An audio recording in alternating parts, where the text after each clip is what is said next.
When you're not confident in yourself, it shows. It shows in everything you do, and the way you speak, and the way you dress sometimes. Accepting yourself and loving yourself, it's something that you cannot expect from someone else if you do not have that within yourself.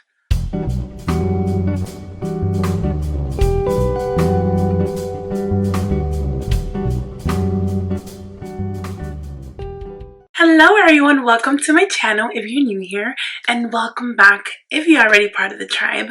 Today we're going to talk about how to accept yourself and love yourself. I find that this is such an important topic. It's the kind of topic that I find that someone should have been talking to me about, the importance of accepting who you are and loving yourself. So if you're a teenager, if you're a young adolescent, if you're in your early 20s, this video is for you. If you're not in that age range, that's totally okay. That's really no cap on when you should stop learning about yourself or when you should stop accepting and loving yourself. However, I say that because I wish I had someone to tell me this. So I am here to tell you this, all of you. This is for you. Accepting yourself and loving yourself, it's something that you cannot expect from someone else if you do not have that within yourself, right? Because when you accept and you love yourself, you give all that energy out so people see that. So you encourage and you make others want to accept you just the way you are and want to love you for who you truly are. One of the first steps that, in my opinion, I find very important is accepting your imperfections. Imperfections, it's a thing we all have. Every single person. It doesn't matter if they don't look like they have any. It doesn't matter if it doesn't feel like they have any. It doesn't matter if they make you think that they don't have any. We all have imperfections. How we deal with that imperfection is what makes all the difference. So you have a choice, right? You choose to accept your imperfections or choose to not accept them and hate them instead. But what would that do for you? What would happen or what happens when you don't accept your imperfections? It makes you feel insecure of yourself, which in turn lower your self-esteem, which as a result of that lowers your self-confidence. When you're not confident in yourself, it shows. It shows in everything you do and the way you speak and the way you dress sometimes. It shows. And we don't want that. We want to build ourselves to be self-confident, to trust in ourselves, in our ability, in our worth. Decide to accept your imperfections and work on anything and everything that you wish to improve. Another way to accept yourself, which will encourage to love yourself more and push you to love yourself more, is to identify your strengths. We all have strengths, which are the things that we are good at. So figure out, have a seat, sit down and analyze what are the things that you're good at. What are the things that you're naturally good at, and what are the things that you have learned and have been trained to be good at?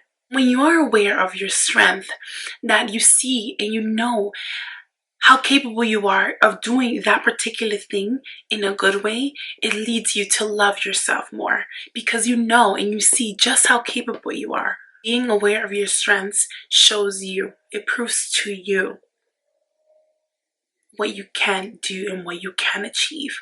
The same way we talk about our strengths, it's good to recognize the areas of ourselves that need improvement, right? So these are your weaknesses. Weakness is also something that we all have, right? We can possibly be good at everything. So there are things that we can improve. Recognizing your strengths as well as your weaknesses shows self-awareness.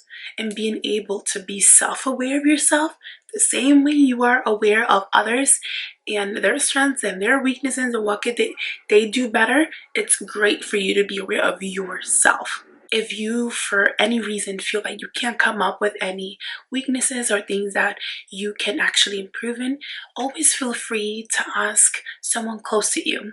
You can ask your parents, a sibling, someone you grew up with, a friend, someone close to you that knows you really well. Another way to help you accept yourself is valuing your opinion, which in other words means having self-trust.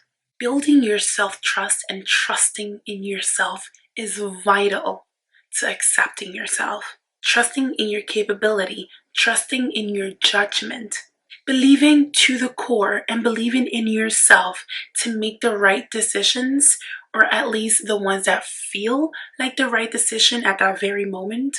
Because honestly, let's keep it real. Not all decisions we make are all right. But as long as it feels right to you and you are consciously wanting to make the right decision without consciously hurting others is what truly matters. So you making decisions that at the moment feel right, that perhaps later on you realize that they weren't right, but you know that your intentions were right and they weren't to hurt anybody, that is truly the ultimate end goal. Right? Because that's all we can do. All we can do is try our best. And if you feel like a decision feels right at the moment, then you are doing your best. So trust that. Trust that you are doing your best. I find that it's important to be kind to yourself in order for you to accept yourself, right?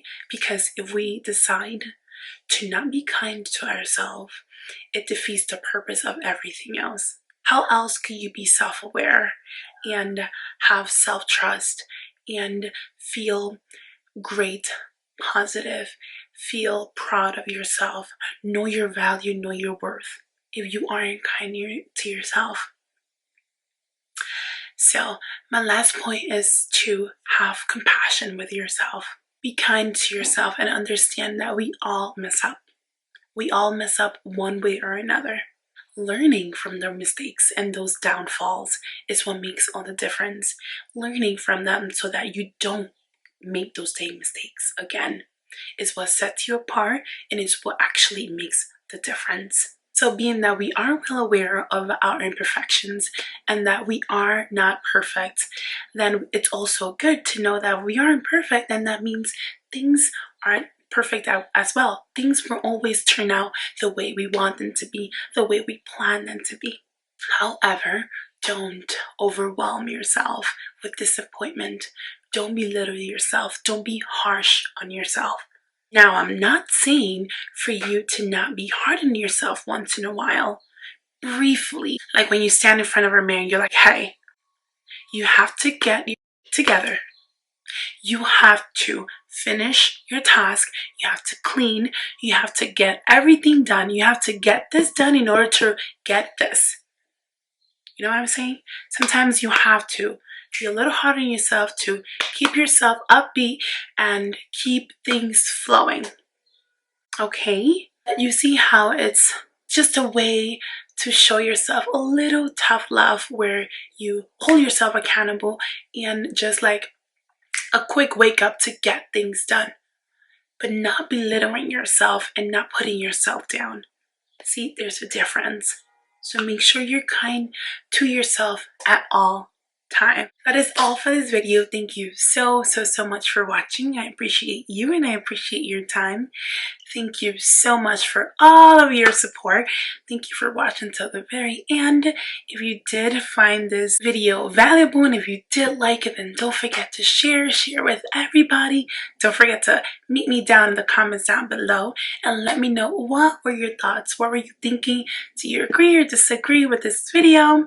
Don't forget to like it. If you like this video, then like it. Give me a big thumbs up and show me that you liked it, and subscribe. If you're not already part of the tribe, then don't forget to subscribe, and I hope I see you in my next one.